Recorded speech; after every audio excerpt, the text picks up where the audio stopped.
תסתכלי מה אני עושה. כשבאנו לתוך הבית אמרתי... זה... נתן לך הרגשה נכונה או מה? קצת חששתי. למה? שאני לא... במקרה ואם אני מכירה. כן? לא על זה. את יודעת מה?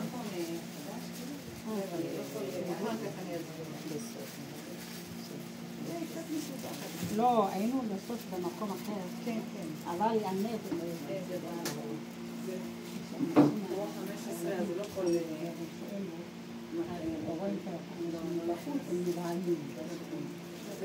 מתי את מסדרת את האמצע? להקיע? תחילה עם האמצע. רגע, הגלשת אותו מחדש? כן, כן.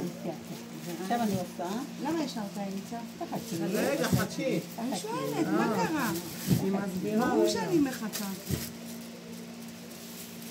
ולתחתית, תעשה את התחתית הבאה. זה ביטוח של התחתית. כן, זה מה שעשיתי גם. עכשיו עשית הבנתי. ככה את עושה, קבלי את העספה הזאת, ככה ככה. לא יגלש לפה, תעשי. את מחזיקה את היד. תעשי אותו ככה.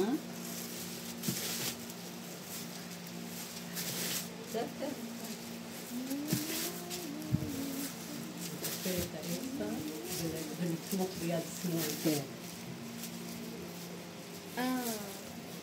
עד איזה גובה? בואו נראה מה יש לי, כמה חומר יש לי. יש לי בידן אחר. אז תוסיפי לך, תוסיפי.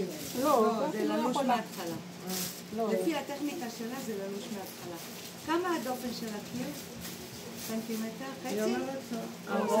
הקיר לא משנה, אבל פה לתחתית יהיה הכי חשוב. התחתית הבאה. אם כן, מסדרת אותו פה. אם זה העובד, מסדרת אותו פה. מסדרת אותו פה.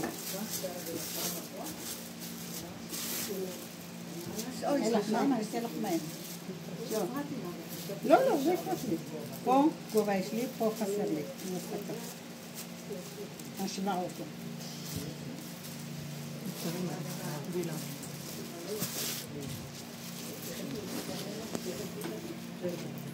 לא יאמן. איפה גבוה? לקחת לנמוך. היא הורגת אותי. תראה. נעשה. משווה אותו. תעשי לך חדש עכשיו. היא נהנית מזה, מה? כי הידיים הולכות לבד. תראי איזה יופי. לא, אבל תראי, זה מדהים. זה לא יאמן. ואת מפסלת, ואת רואה?